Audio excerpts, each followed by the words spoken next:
एक बार आत्मबोध होने के बाद आपके हाथ में से चैतन्य की लहरियाँ शुरू हो जाएंगी। आपके नस नस में ये चीज़ बहना चाहिए। ये नहीं कि कोई से बता दे आप पार हो गए। आपके सर में से कुंडलिनी का जो ब्रह्मरंध्र है छिद करके वहाँ से ठंडी हवा आएगी, यहाँ से ठंडी हवा आ जाएगी।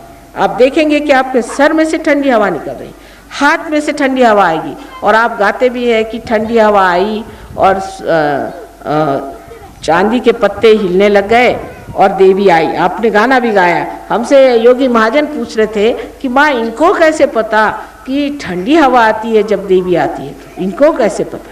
ये तो मैंने कहा आदिकाल से चला आ रहा है। देवी तो यहाँ अनेक वर्षों से है। तो जो लोगों ने गाया होगा, पहले बताया होगा कि जब देवी आती तो उनसे ठंडी हवा आती है। वैसे तो आदि शंकराचार्य ने वर्णन किया है कि सलीलम शलीलम, हाथ से ऐसी ठंडी ठंडी हवा आनी चाहिए। ये देवी की पहचान है। जिसके बदन से ठंडी ठंडी हवा आए वही अवतार है, ये देवी की पहचान है, ये इन्होंने कहा था। लेकिन हमारे गांव में जो परंपरा से चले आ रहा है, उन्होंने देखा है कि जब देवी का अवतरण होता है तो सब जगह ठंडी हवा आती है, उनके बदन से ठंडी हवा आती है। इसलिए ये ऐसे ऐसे गाने बने हुए, ये पारंपरिक जो गाने बने हुए हैं, इसके अंदर बड़ी खूबी से सारी बातें लिखी हुई हैं कि देवी क्या चीज़ है और देवी को कैसे पहचानना चाहिए। तो इस तरह से आप लोगों के पास तो बड़ी संपदा है, बड़ी आपके पास में सूझबूझ है, समझ है, और आप सीधे साधे सरल स्वभाव के लोग हैं। जो कठिन स्वभाव के लोग हैं वो बड़े मुश्किल होते हैं। आप लोगों को पार कराना कोई मुश्किल नहीं, लेकिन एक ही वचन देना है कि ये गुरु घंटालों को आप छोड़ देंगी और इससे आगे पीछे नहीं जाएंगी। उससे बड़े नुकसान आपने उठाए हैं और उठाएंगी। इसलिए पहले, सबसे पहले आप लोग सब जागृति ले लें। दूसरा, मैंने ये सुना कि यहाँ पर गाना गाते गाते लोगों के बदन में शरीर हिलने लग जाते हैं, कहते देवी आती। ये गलतफहमी है बहुत बड़ी। देवी किसी के बदन में नहीं आ सकती, बहुत मुश्किल। देवी का काम करना आसान है। देवी के अंदर तो हजारों चक्र होते हैं, उन चक्रों को संभालना, उनको ठीक से उसका चलाना, उसमें से ठंडी ठंडी लहरें बहाना, लोगों को भला करना, और ऐसे इंसान का चरित्र भी तो उज्जवल होना चाहिए। हमारे बम्बई में जितनी नौकरानियाँ हैं, शराब पीती हैं, सब ढंग करती, उनके बदन में आती देवी। बताओ, ऐसे कोई देवी, कोई पागल है किसी के अंदर भी आने के लिए? देवी तो एक शुद्ध चित्त में ही आ सकती। और फिर वो देवी आके बताती भी क्या है कि तुम उसको मार डालो तो अच्छा होगा, घोड़े का नंबर क्या है, फलाना क्या है, मटका खेलने का नंबर क्या है। ऐसा कभी देवी बता सकती? देवी तो हमेशा ऊंची बात करेगी, परमात्मा की बात करेगी, अच्छी बात करेगी। ऐसी गंदी बातें तो नहीं करने वाली ना। ये जब आप देखते हैं तब भी आप ऐसी औरत के पैर पे आते हैं। इस तो भूत है, ये तो भूत हैं जो इन औरतों के अंदर आ जाते हैं और वो बोलने लग जाती हैं और आप उनको मानने लग जाती हैं। ये ज़रूर है कि भूत को कुछ कुछ बातें मालूम होती हैं, वो बता देता है, लेकिन उसमें क्या रखा है? इन सब चीज़ों में क्या रखा हो? उसके और जाने से और नुकसान ही होने वाला है। अगर आज आप भूत के यहाँ गए तो कल वो आपको पकड़ जाएगा, आपका खानदान खा जाएगा। ऐसी औरतों को तो दरवाजे में आने नहीं देना चाहिए, उनके घर खाना नहीं खाना चाहिए, बिल्कुल दूर रखना चाहिए, क्योंकि वो बाधित लोग हैं, उनसे बीमारियां होती हैं गंदी। जिस औरत के बदन में भूत आता है उसको चाहिए कि वो अपना ट्रीटमेंट करा ले और ठीक हो जाए। अंत में पागल होकर ही मरती हैं। ऐसी सब औरतें पागल हो जाती हैं, पागल खाने में जाकर मरती हैं। आप लोग सब जानती हैं, जो आपके यहाँ की बूढ़ा है उनसे पूछ लीजिए ऐसा होता है या नहीं। तो इस तरह की औरतों के पास या आदमियों के पास जाने की ज़रूरत है जिनके बदन में भूत आते हैं। इनको कहते हैं देव आ गए। और ऐसे आदमी भी लोग बहुत सारे होते हैं जिनके अंदर में भूत आ जाते हैं और खूब नाचने लग जाते हैं, अजीब अजीब बातें करते हैं और मुंह से क्या वो केरोसिन ऑयल रख के ऐसे आग जलाते हैं मार और नींबू लगाते हैं, पता नहीं क्या क्या तमाशे करते हैं और लोग उस तमाशे पे ही ये हो जाते हैं। तमाशा हो तो ठीक है, लेकिन ये तमाशा नहीं, इसके पीछे बड़ी जहरीली चीज़ है। ये सांप और नाक से भी बदतर लोग हैं, क्योंकि ये जैसे आपको डस गए तो गए आप, उससे आप बच नहीं सकते। इसलिए इन लोगों से आप दूर रहिए। इतना ही ज्ञान आपके लिए काफ़ी है। बाकी आप बिल्कुल ठीक है, आप में और कोई दोष नहीं, और किसी दोष को मैं नहीं देखती हूँ। सिर्फ यही देखती हूँ कि अजान में, अंधकार में आप गलत लोगों के पीछे कभी कभी चले जाते हैं। जो जितना नाटक करता है उतना उससे दूर रहिए। परमात्मा कोई नाटक नहीं है, वो असलियत है, वास्तविकता है। कोई नाटक या झूठ से नहीं होता। अभी तक आपको अनुभव नहीं था, वो अनुभव हम आपको दे देते हैं। अनुभव शून्य होने की वजह से आप जानते नहीं कि कौन अच्छा है बुरा है। जब आप अनुभव पाएंगे तो आप जानेंगे। अब कोई अगर आपसे पूछे कि भाई तुम नैना देवी को मानते हो, तुम चिंतपूर्णी को मानते, क्यों? वो तो एक पत्थर मात्र है, उसको क्यों मानते? क्या जवाब है आपका? कोई जवाब नहीं कि क्यों मानते हो इनको। शंकर जी को मानते हो, शंकर जी की इस मानते हो कि शंकर जी के 12 ज्योतिर्लिंग है, क्यों 12 ही क्यों है? क्या बात? आपको पूछना चाहिए कि क्यों भाई, कैसे, क्या, कैसे जाना? जो बड़े बड़े फकीर हो गए, बड़े बड़े ऊंचे पहुंचे हुए, जो बड़े बड़े मुनि ऋषि गण अपने यहाँ हो गए, उनके अंदर चैतन्य की लहरियाँ थी। उन्होंने इस चैतन्य को महसूस किया और कहा कि ये तो पृथ्वी तत्व ने निकाली हुई चीज है। ये तो बाइबल में भी लिखा है कि पृथ्वी तत्व में से निकलेगी चीज, स्वयंभू, ये स्वयंभू चीज निकली। पर अब वो सही स्वयंभू की कोई भी मूर्ति बनाए, फिर कोई भी गंदा आदमी और भी मूर्तियां बना के उसको बेचे, महंगा करे, ये सब चीजें परमात्मा की नहीं होती। जो स्वयंभू चीज है जिसमें से चैतन्य बह रहा है, वो सिर्फ एक फकीर बता सकता। इसका एक उदाहरण बताएं।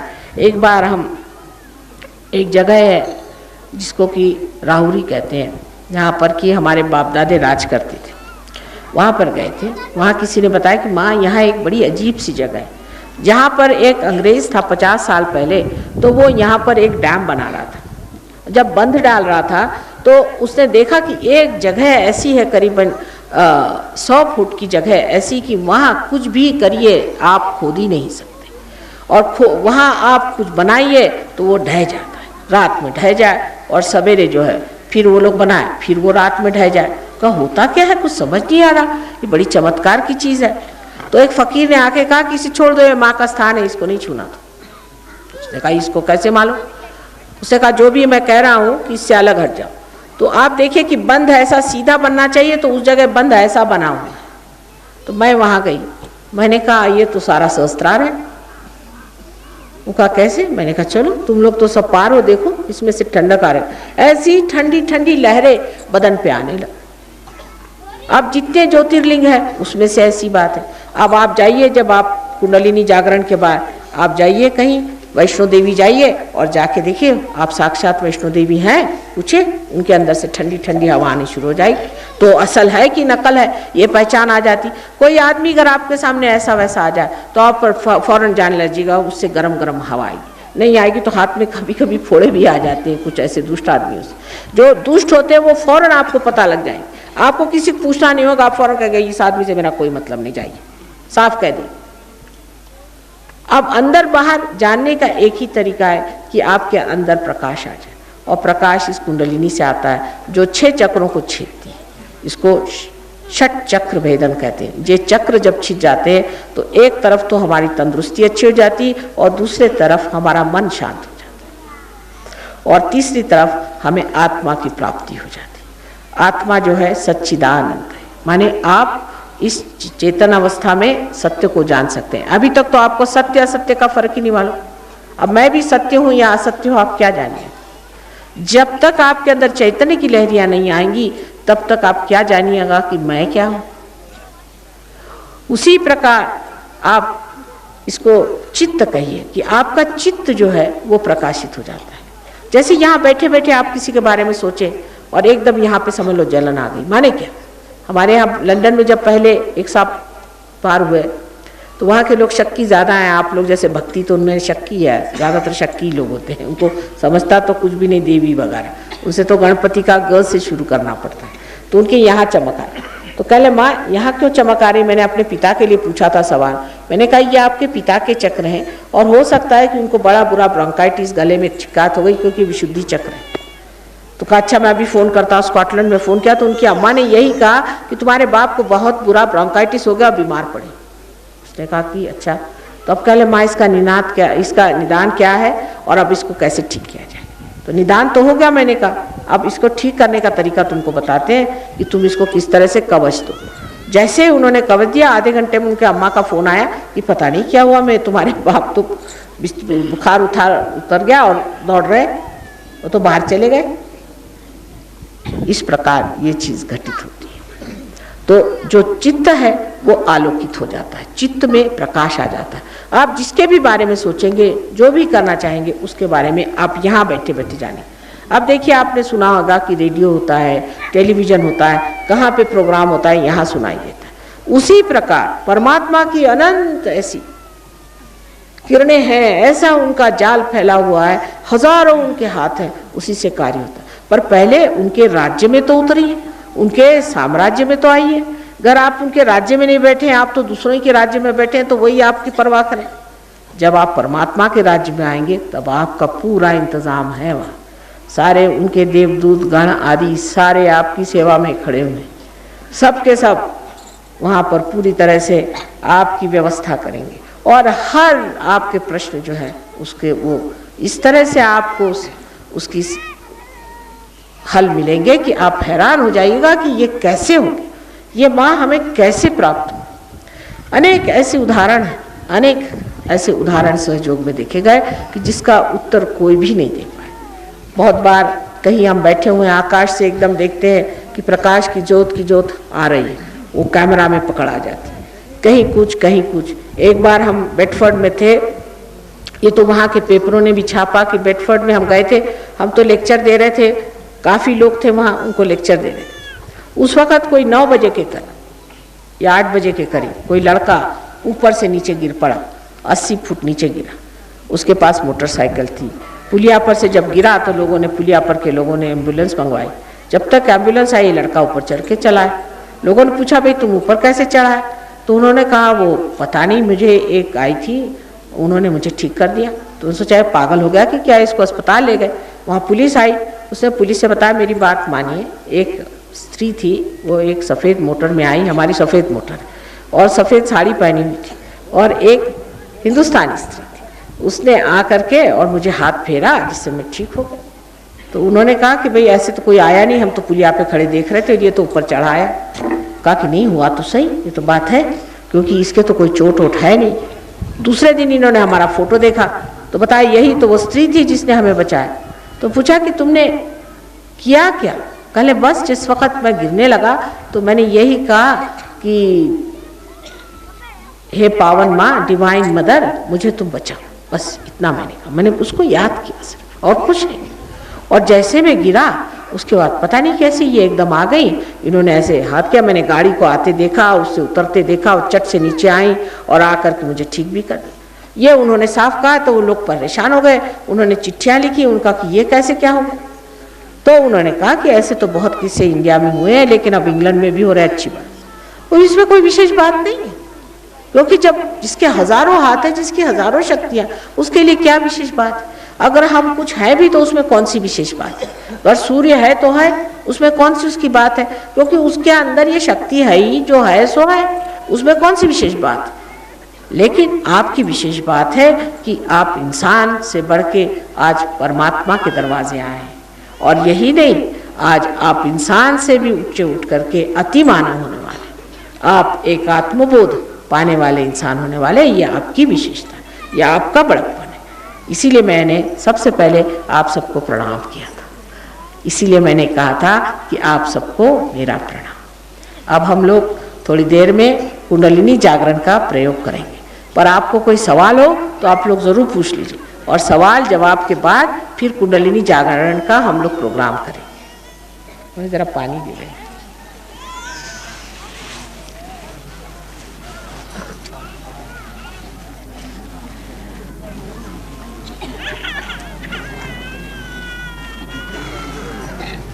अब शेरा वाली जो हैं वो अब आप ही लोग मेरे शेर हैं। जंगलों के तो सब शेर मार डाले, अब आप ही लोग तो शेर हैं। है पानी? सवाल करिए, कोई सवाल हो तो जरूर करना चाहिए। बाद में सवाल नहीं खड़ा हो कि माँ से ये नहीं पूछा, वो नहीं पूछा।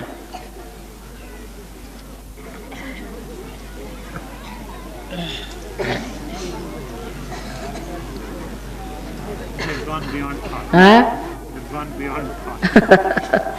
निर्विचार में चले गए। अब एक बात और है कि हमारे यहाँ पर योगी महाजन हैं, इनकी पत्नी है, ये बहुत पहुँचे हुए सहयोगी है, और भी लोग यहाँ रहते हैं। ये लोग आपको सब बारे में बताएंगे, आगे क्या चीज़ करना है, क्या नहीं करनी है। अब जैसे राम का नाम ले रहे हैं, अब राम भी आके सामने ठहर गए तो भी राम ही का नाम ले रहे, तो इस राम नाम में क्या फायदा हुआ बताइए। जैसे तुलसीदास जी ने कहा कि चित्रकूट के घाट पर भई संतन की भीड़, तुलसीदास चंदन घिसे तिलक करत रघुवीर, लेकिन रघुवीर को पहचाना नहीं।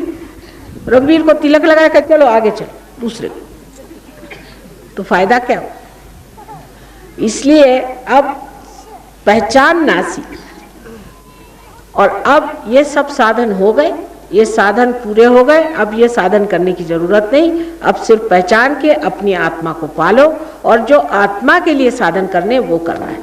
ये सब साधन अब पूर्ण हो गए। अब राम कहाँ है अपने अंदर, और सीता जी कहाँ है अपने अंदर, और श्री कृष्ण कहाँ है, ये बस समझ लो।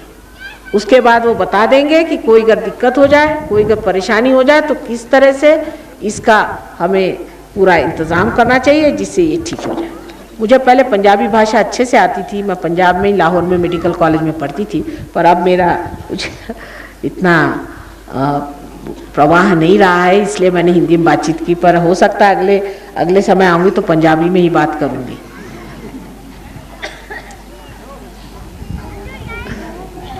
और कोई सवाल तो नहीं है?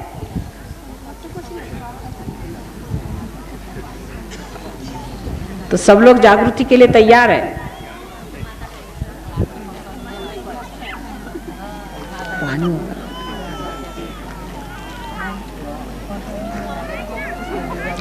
सब लोग सामने आ जाए।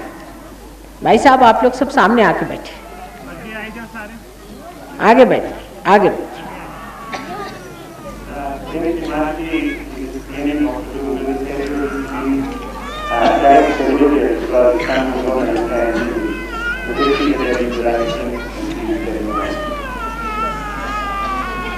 The daily Sahajogi should be at the back so that they can help me out to solve the problem.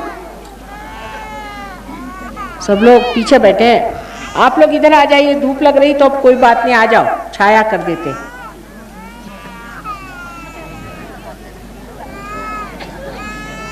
सामने बैठ। आप ही ने कहा था कि आज धूप चाहिए, तो मैंने कहा चल लो भाई धूप। जब धूप कर दी तो आप जाके छाया में बैठ गए।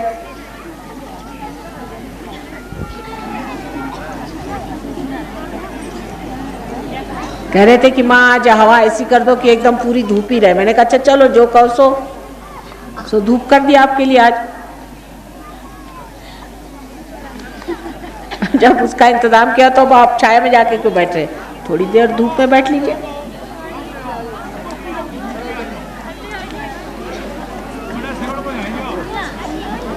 Daily Sahajogi should go at the periphery. They should stand on the periphery.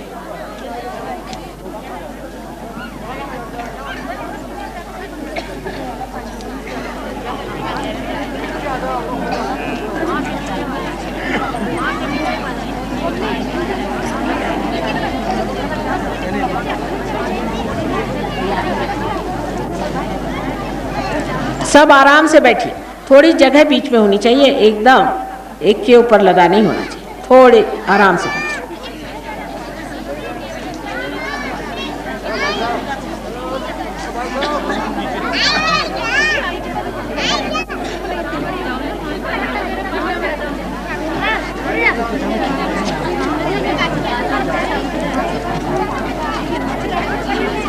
सब लोग बैठ जाइए पहले।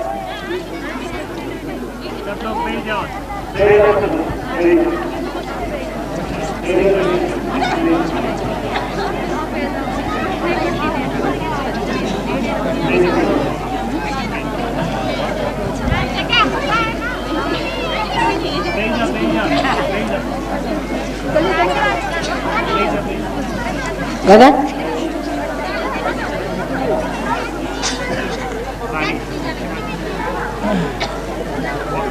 पैर के नीचे भी एक शॉल रखा दो, बहुत ठंडा बह रहा है, पैर एकदम ठंडा बहुत बह रहा है, पैर के नीचे भी रखा दो एक शॉल, तुम्हारी पैर के नीचे भी नीचे। इनकी मैं लाई हूँ शॉल, लेकिन सब उसको चौहार कर रहा है, सब ठंडक हो रही ना बहुत ज़्यादा। बैठिए बैठिए, आपको भी ठंडक आती है, बैठिए।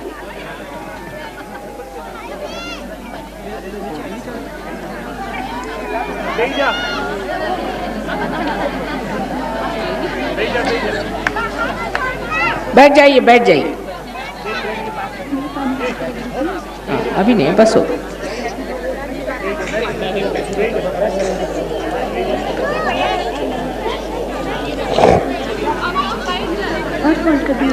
हाँ नहीं, ठीक है, ठीक है, इसमें ठीक है।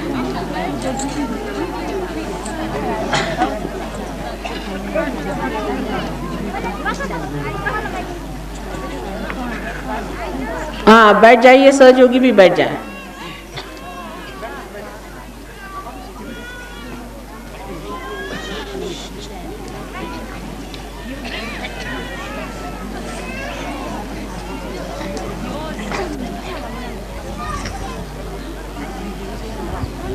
लेफ्ट को क्या खब्बा कहते हैं? राइट सज्जा। सज्जा। हर जगह अलग अलग चलता है ना, पंजाब में यही है। अच्छा, अपना खब्बा हाथ जो है आपका, ये आपकी इच्छा है, ये इच्छा है, और इसलिए इसको अपने गोद में ऐसे मेरी ओर रखें, गोद में रखें, या जरा ऊपर उठा के रखें, अगर थक जाए तो नीचे गोद में ले लें, गोद में रखें इस तरह से। खब्बा मेरी ओर कर, खब्बा। बायां हाथ ऐसे, लेफ्ट हैंड खब्बा, बायां खब्बा यहाँ रखे हो सर। अभी ठंडा आना शुरू हो गया, आ गया है ना। अच्छा,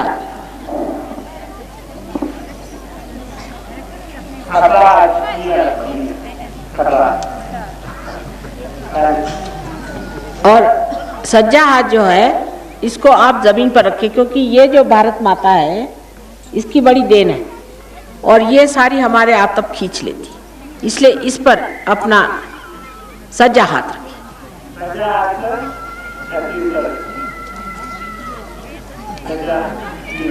ऐसे बाजू में रख लीजिए, आराम से, आराम से, कोई सामने नहीं, ऐसे बाजू में रखिए तो आराम से।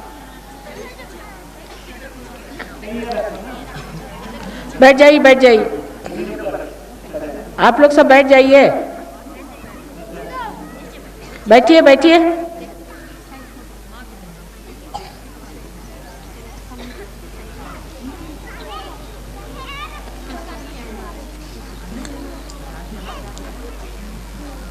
ये बच्चों को देखने वाला कोई है नहीं वहाँ, छोटे छोटे बच्चे खेल रहे हैं।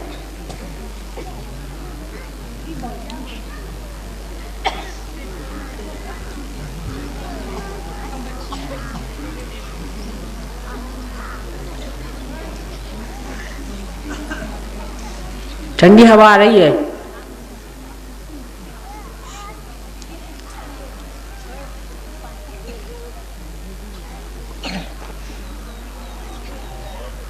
आ रही खूब जोरों में।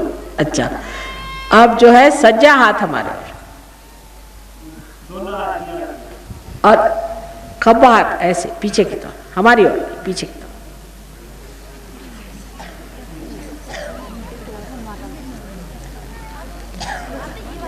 आप सोचिए नहीं, कोई विचार सोचने का नहीं, अभी दिमाग में कोई विचार नहीं आ रहा।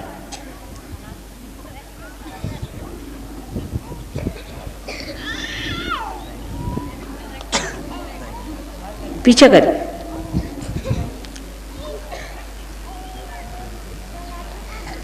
आ रही ठंडी हवा। सज्जा हाथ मेरे और उल्टा कर रहे हैं आप, सज्जा, ये हाथ मेरे तरफ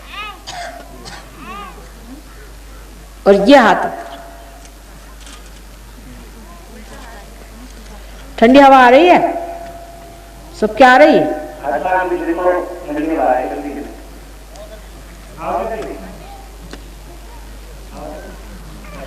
मैंने कहा ना आप लोग बढ़िया लोग हैं। उस विदेश में तो मेरे हाथ टूट जाते कि ठंडी हवा नहीं आती दुष्टों की, और तुम मेरे प्यारे हो तो देखो कैसी आ गई जल्दी से ठंडी हवा। पहाड़ों वाली हूं ना इसलिए। अब दोनों हाथ ऊपर करके और सर पीछे करिए और पूछो क्या माँ यही परमात्मा की ब्रह्म शक्ति है? मन में पूछो। क्या परमात्मा की शक्ति है? मन में पूछो। ब्रह्म शक्ति है? क्या परमात्मा की ब्रह्म शक्ति है? आ रही ऊपर से ठंडी हवा?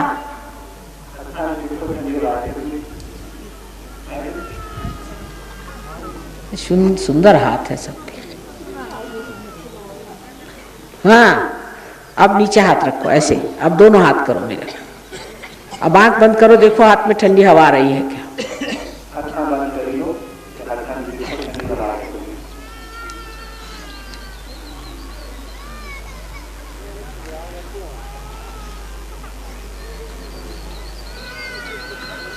और चांदी के पत्ते माने आपके हाथ हैं, इतने सुंदर। अच्छा, आप धीरे से आंख खोलो और विचार नहीं करो, विचार नहीं करो, ये विचार से परे चीज है। आंख खोलो।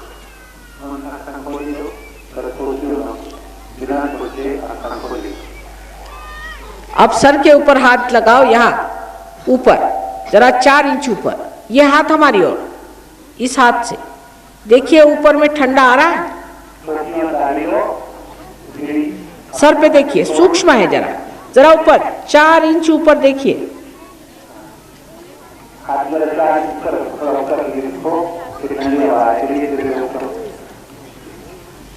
खब्बा हाथ हमारी ओर, खब्बा हाथ हमारी ओर करो।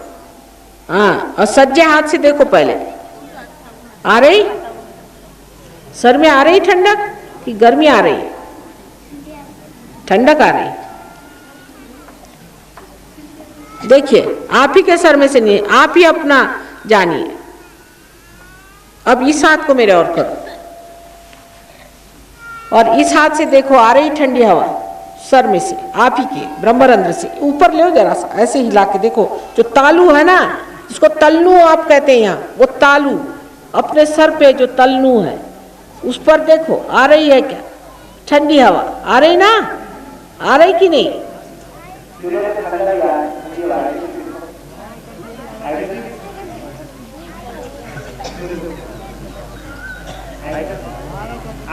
आ रही सब लोगों को?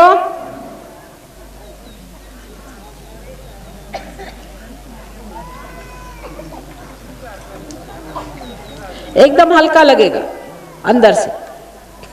अब अपने ऊपर देवी का कवच कैसे लेना है जिससे कि कोई सी भी दुष्ट ऐसी शक्ति बाहर की जो कि आपको नुकसान पहुंचाने वाली न पहुंचाए, वो मैं आपको दिखाऊंगी। और आप अपने कुंडलिनी भी कैसे जागरूक करना है वो बताऊंगी। रोज सवेरे शाम इसको करना है। दूसरे आप हमसे फोटो ले लीजिए और इनसे पूछ लीजिए आगे क्या करने का है। और सबको ये काम रोज सवेरे शाम एक बार करने से उनकी कुंडलिनी जागरूक रहेगी, क्योंकि शुरुआत में बहुत संभालना पड़ता है। जैसे एक बीज को अंकुर आता है तो उसको जतन से रखते हैं, ऐसे ही इसको आपको जतन से रखना है। अब कैसे रखना है अपने को मैं बताती हूँ, बहुत सरल, तुम भी दिखाओ। देखिए ये हाथ मेरी ओर रखें इस तरह से, और कवच लेने में अपने सर पे से लिया जाता है कवच। कवच तो आप जानते हैं देवी का कवच होता है, माँ का आंचल अपने सर पे से लेना है। लीजिए, इधर से उठाइए और सर पे से लीजिए, पूरा लीजिए और नीचे। सब लोग करें। देखिए फिर से कौन से हाथ से कर रहे हैं आप? खब्बे हाथ से नहीं करने का, खब्बा हाथ मेरे तरफ में है। फिर से 2 बार। सज्जे हाथ से लेना है कवच। सब काम हम लोग सज्जे हाथ से करते हैं ना। 3 7 बार लेना है, 7 चक्र हैं। 4 सब लोग लें। 5 1 6 और ये 7 मर्तबा ले लिया। अब कुंडलिनी का जागरण कैसे करना देखिए, वो दिखाएंगे आप, बहुत आसान है। अपनी कुंडलिनी यहाँ जहाँ बैठे हो वहीं पर है, इस जगह, और इसके आगे नीचे पीछे ऊपर इस तरह से घुमाना है। अब समझ लो, नहीं तो उसमें गड़बड़ कर जाते हैं। फिर से ऊपर आगे नीचे पीछे इस तरह से, और इसको सीधा उठाना है और इसको सर के ऊपर ले जाना है इस तरह से, और इसको उसके साथ साथ घुमाना है। कुंडलिनी ऊपर चढ़ती जाती है, फिर उसको ले जाके सर पे बांध देना है, ऐसे उसको थोड़ा ये करके और बांध देना है। बहुत सरल चीज़ है, सब बच्चे भी कर सकते हैं। अब देखिए आप, कुंडली का जागरण करना है। अच्छा प्लीज डोंट, सहयोगीज don't tell them hello, they will be confused, you keep quiet, don't confuse them, they don't understand your languages, so keep quiet. Now let us see, शुरू करिए।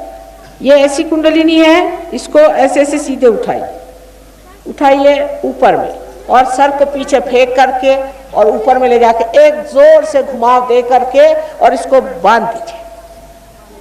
फिर से सब लोग करें, ऑल द सहयोगी शुड डू दिस। ऊपर उठाइए, सर को ऊपर पीछे फेंकिए, पीछे फेंक करके और घुमा के फिर 2, अब तीसरी मर्तबा 3 गांठें देनी है, सो कुंडलिनी छूटे ना। फिर से चढ़ाइए ऊपर, कितना अच्छा लगेगा देखिए, चढ़ाते चढ़ाते फिर सर ऊपर में, 1 2 और ये 3। अब देखिए हाथ देखिए, अब आ रही ठंडी हवा, ठंडी हवा आ रही ना, एक पत्ता नहीं हिल रहा देखो कहीं, और हवा कहाँ से आ रही, देखो पत्ता सारे पेड़ खड़े हुए हैं लाइन से, एक भी पत्ता नहीं हिल रहा, सिर्फ ये पत्ते हिल रहे हैं और ये हवा आ रही।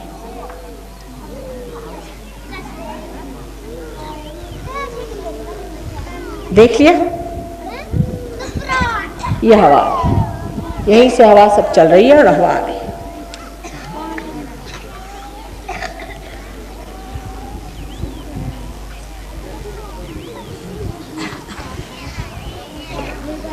अब इसका ध्यान रखना है, एक बार पार होने से होता नहीं, हमारा फोटो ले जाइए, उस पर ध्यान कैसा करना चाहिए, क्या करना चाहिए, आप आइए, इनसे मिलिए, अलग अलग गांव में भी जा कर के ये आपको देख लेंगे, समझ लेंगे।